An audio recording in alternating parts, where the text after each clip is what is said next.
Subscribe कीजिए trending news India channel को और बेल आइकन को दबाएं सभी वीडियो सबसे पहले पाने के लिए। नमस्कार, मैं तुषार पांडे हाजिर हूं दिन भर की 10 बड़ी खबरें। प्रधानमंत्री मोदी ने देशवासियों को क्रिसमस की शुभकामनाएं दी।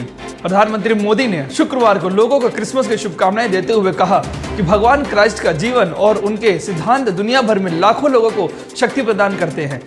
प्रधानमंत्री ने ट्वीट कर कामना की कि उनका क्राइस्ट मार्गदर्शन न्याय संगत और समावेशी समाज के निर्माण का रास्ता दिखाते हैं। मोदी ने संसद के केंद्रीय कक्ष में वाजपेयी मालवीय को पुष्पांजलि अर्पित की। प्रधानमंत्री नरेंद्र मोदी ने शुक्रवार को संसद के केंद्रीय कक्ष में पूर्व प्रधानमंत्री अटल बिहारी वाजपेयी और स्वतंत्र सेनानी एवं शिक्षाविद पंडित मदन मोहन मालवीय की प्रतिमाओं पर पुष्पांजलि अर्पित कर उन्हें उनकी जयंती के अवसर पर श्रद्धांजलि दी। मोदी ने इस अवसर पर संसद में अटल बिहारी वाजपेयी एक स्मृति खंड नामक पुस्तक का विमोचन भी किया। इस अवसर पर लोकसभा अध्यक्ष ओम बिरला, लोकसभा में कांग्रेस के नेता अधीर रंजन चौधरी, राज्यसभा में विपक्ष के नेता गुलाम नबी आजाद और समाजवादी पार्टी के वरिष्ठ नेता मुलायम सिंह भी उपस्थित थे।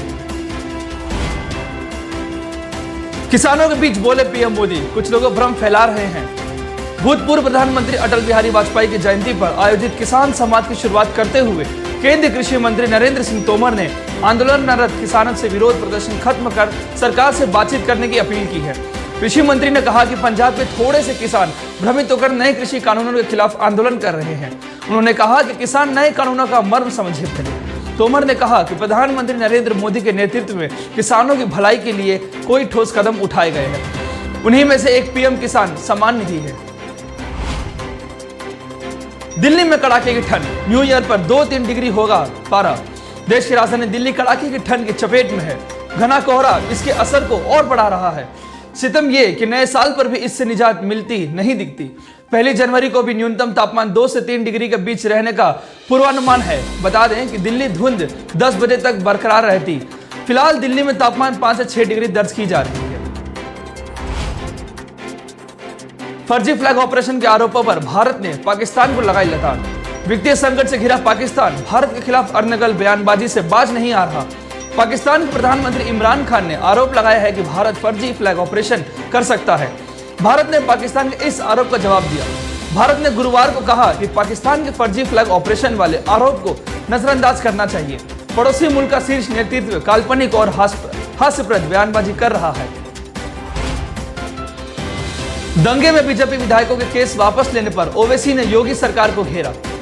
मुजफ्फरनगर दंगे से जुड़े मामले में 3 बीजेपी विधायकों के खिलाफ दर्ज मुकदमों को वापस लेने की तैयारी चल रही है। बीजेपी विधायकों पर दर्ज केस को वापस लेने के लिए उत्तर प्रदेश की योगी आदित्यनाथ सरकार ने अर्जी दी है। सरकार के इस कदम को लेकर सुप्रीमो और हैदराबाद के सांसद असुद्दीन ओवैसी ने योगी सरकार पर हमला बोला है। उत्तराखंड 10वीं और 12वीं क्लास के विंटर वेकेशन हुआ कैंसिल। उत्तराखंड शिक्षा विभाग ने 10वीं और 12वीं कक्षा के छात्रों के लिए शीतकालीन अवकाश कैंसिल कर दी है। यह फैसला इस बात को ध्यान में रखकर लिया गया है कि बोर्ड परीक्षा शुरू होने से पहले छात्र अपना बोर्ड परीक्षा का सिलेबस पूरा कर ले।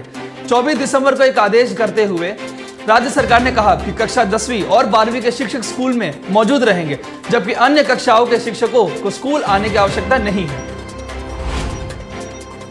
पिछले 24 घंटे में भारत में दर्ज किए गए 23,067 नए कोविड केस। भारत समेत दुनिया भर में 180 से ज्यादा देशों में कोरोना वायरस का खौफ देखने को मिल रहा है। अभी तक 7.93 करोड़ से ज्यादा लोग इस संक्रमण की चपेट में आ चुके हैं। यह वायरस 17.42 लाख से ज्यादा संक्रमितों की जिंदगी छीन चुकी है। भारत में भी हर रोज कोविड के मामले बढ़ रहे हैं। केंद्रीय मंत्री स्मृति ईरानी बोली, किसानों को गुमराह कर रहे हैं राहुल गांधी। केंद्रीय मंत्री और अमेठी से सांसद स्मृति ईरानी ने कांग्रेस के पूर्व अध्यक्ष राहुल गांधी को चुनौती दी है। किसान संवाद कार्यक्रम के दौरान केंद्रीय मंत्री स्मृति ईरानी ने कहा कि मैं राहुल गांधी को चुनौती देता हूं कि वे आए और बताएं कि उन्होंने अमेठी के किसान को शोषण क्यों किया।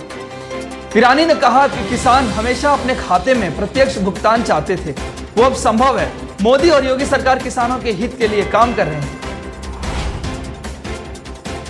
दुनिया भर में आज मची है क्रिसमस की धूम। आज दुनिया भर में क्रिसमस की धूम है। हमारे देश में भी हर तरह धूमधाम से क्रिसमस मनाया जा रहा है।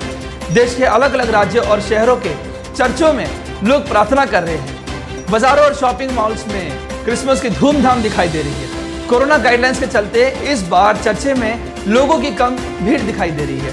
हालांकि फिर भी गुरुवार देर रात तक लोग बड़ी संख्या में चर्च पहुंचे रहे हैं। गुजरात में क्रिसमस पर लोगों के एकत्र होने पर रोक लगा दी गई है। महाराष्ट्र में चर्च के अंदर महज 50 लोगों की प्रार्थना कर सकेंगे। साथ ही मास्क और सैनिटाइजर का इस्तेमाल जरूरी होगा। बाकी ऐसे ही देश और दुनिया की तमाम बड़ी खबरों के लिए हमारे साथ बने रहिए और देखते रहिए ट्रेंडिंग न्यूज इंडिया।